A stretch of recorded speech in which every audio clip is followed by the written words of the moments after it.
Okay, my name's Addie. I'll be the nurse today. Before I start, I'm just going to do some hand hygiene. So I'm going to put on some hand sanitizer, and then my gloves, once that dries. Alright, so in this scenario, I'm just going to pretend like I'm getting the baby directly from the physician, just to do my assessment. So I've already put on my gloves, in this scenario, so I'll do that. Alright. Hello, baby. So I'm just gonna pretend like I'm getting it from the physician. So there's nothing on this baby. All right, so the first thing I'm gonna do is I'm going to dry baby off, and I'm gonna really wanna promote this heat and temperature. Wanna promote the temperature of the baby. So first I'm gonna dry baby off. Good job, baby, good job, baby. Good job, baby. So we're gonna dry him off, make sure that baby's dry and not wet anymore. Then I'm gonna just start with this towel. Not on mom, obviously, but that's just where I'm gonna put it today. And then we're gonna wrap baby up in this other one to promote their warmth, because that's a big thing with babies. Okay, next thing I'm gonna do is I'm gonna put on ID bands. So I'm gonna do one on the heel. And then there's two here, so I guess I could do one on the hand as well, which I don't know if that's quite standard, but just do it as well for this case. And then I'm also gonna make sure that mom is also ID'd with the same ID bands during this time, and also maybe dad too. The support person, however that is. Okay, so the first thing I'm gonna do is I'm gonna check the, I'm just gonna look at the baby's fontanelles. So I'm gonna assess for that, make sure they're not sunken. And then I'm gonna listen to baby's heart to make sure that my baby is okay. This is where I'm also gonna do APGARs, because it's been about a minute since the birth. So I'm gonna listen for 1 full minute to baby's heart, and then I could try to listen to the different valves, but since their heart's so tiny, it might be hard to do that. So I'm just gonna listen for 1 full minute. I'm gonna listen to their lungs, to each lobe. Good job, baby. And then I'm gonna also listen to their back, their lungs back there. Okay, and then while I'm here, I'm also just gonna auscultate for bowel sounds before I disrupt their abdomen. Okay, make sure that those are present. So that's something to look for. And then going through APGAR, we're just gonna note their appearance of the baby, the pulse, which should be over 100. And then their respirations, their appearance, grimace, like I said, and kind of their flexion. So we're gonna say for this one, the baby's a little bit less flexed and is kind of cyanotic, just partially, but also pink, so they have to get a score of an 8. And then I'm also gonna do this at 5 minutes as well, and hopefully they'll be having a higher score at that point. So right now I'm also gonna just take baby's vitals before we do this. So I'm gonna do the blood pressure cuff, a little tight squeeze. I'm gonna take an auxiliary temperature, and then just noting the vitals. The normal range is 80/46 for blood pressure. Temperature should be, I think it's 36.5 to 37.5. We're gonna, it might differ a little bit per the baby, but we wanna make sure they're not overly heated. And then also their heart rate should be 110 to 160, and then their respiration should be 30 to 60. So we're just gonna watch all those things. I'm gonna also assess baby for their skin color, just to kind of make sure that that's normal, and for jaundice, which looks like our baby's okay. So I'm just gonna put on a diaper. Well, not yet, I'll do that in a second. So we're just gonna warm this baby up. So we already checked their head. I'm just gonna kind of assess that tonic neck reflex while I'm here, and assess that their head can turn, which the tonic neck reflex, they should kind of move their arms based on what I'm doing. I'm gonna assess this little Moro reflex. That's where I lift them up, and then their head will kind of lag and their arms will flail a little bit.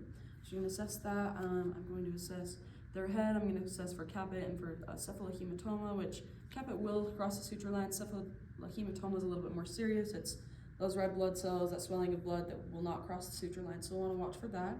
I'm just gonna look for eyes. I'm gonna assess for perla. So we're gonna pretend this is my pen light. Go across. Good job, baby. Looks like their eyes are okay. And then I'm just gonna wanna look at their nose, assess their nares. Make sure that those are adequate, that they're having adequate respiratory function, because babies are nose breathers. Which also, this baby's been breathing fine, but if they hadn't been, then I'd want to suction. I like to begin in the mouth first, because since they're nose breathers, you don't want to block the airway. So mouth, suction, and then nose, suction. Okay, but it looks like this baby's nares are good. We're gonna also want to make sure that its facial features are kind of in accordance to the normal. So it looks like his ears are lined up well with his eyes, and he doesn't have skin tags. We're also going to want to note that on this baby's body. Good job, baby.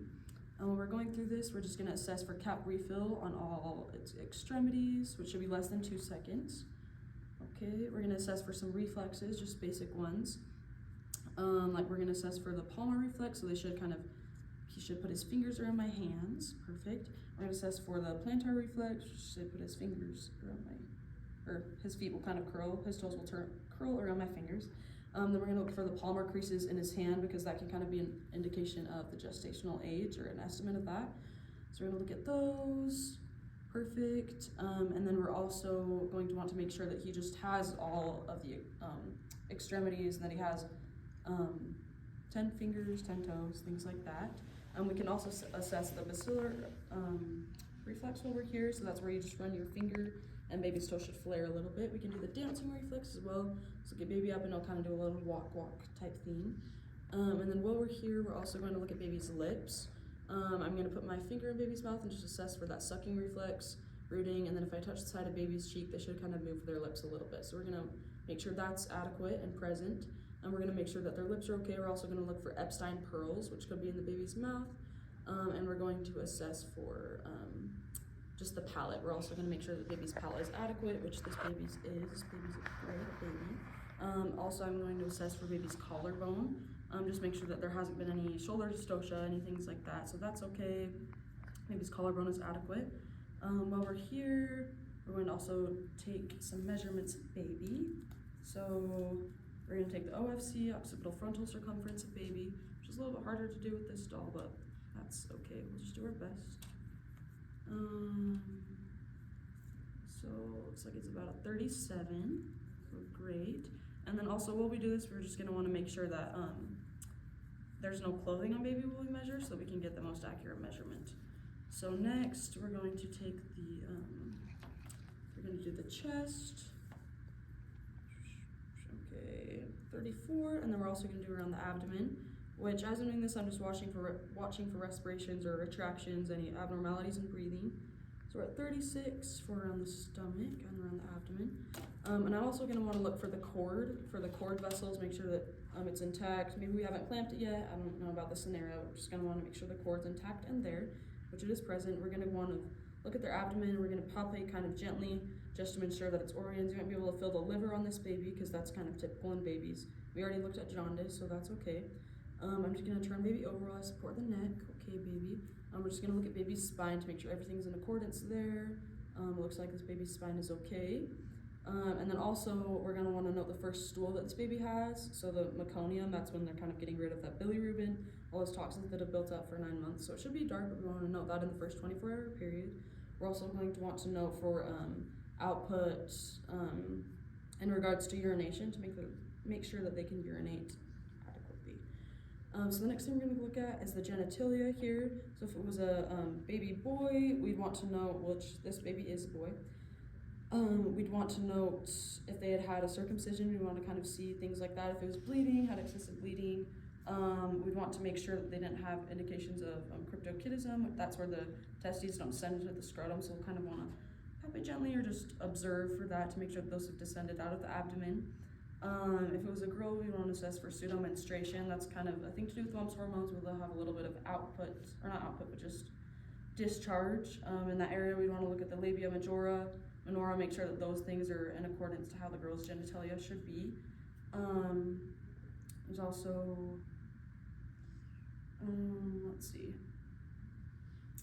So we assess for the cryptorchidism. Oh, we want to assess for where the urinary meatus is. So we want to make sure that it's not hypospadias or epispadias. On the boy, we want to make sure that the urinary meatus is at the right location. And for a girl too, we just want to assess that. And you can kind of assess that by looking at their urine output, but you mostly just want to ensure that they that urinary meatus is in the right place according to their genitalia. So now we're going to put this diaper on since we've done all the genital examinations and that we've made sure kind of noted the meconium stool. And then a thing we want to do later as well is we'll want to just make sure that the baby's latching okay with the mom. We want to talk to her about feedings and just make sure that baby's having the adequate reflexes and palate so that they can be getting adequate intake. Another thing we're going to want to check is we're going to do the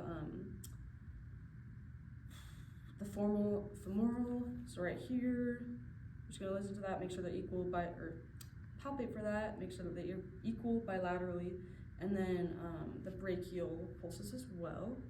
So we'll look at those, make sure that those are equal bilaterally, which they are. We assess for jaundice. And then another thing, we do, okay. So the next thing we're going to do is and we've been trying to maintain the baby's body heat this whole time because that's important. But we're gonna do something called eyes and thighs. So essentially, the eye thing, this is erythromycin, so we're gonna wanna make sure that baby is, sometimes during vaginal delivery or other deliveries, but mostly vaginal, you can get chlamydia or gonorrheal infections because moms don't always know that they have chlamydia or gonorrhea. So we want to just kind of put this in the baby's eyes so that they don't get infections. Kind of look at the conjunctiva, pull that down a little bit, just make sure it gets in baby's eyes to help those mucous membranes. Next, we're going to alcohol swab off our vitamin K because babies do not have the clotting factor in their intestines yet that they need. So anyhow, they need it. So we're gonna give this so that if something were to come up, they'd have the correct clotting factors in their body because they won't produce those for a little while. So we're gonna open this, and we alcohol swab this off, and then take off that, and I believe it's 1/2 ml, so just a teeny tiny bit. So we're gonna draw that up. We already alcohol swabbed this off, so we're just gonna put that in there. Okay.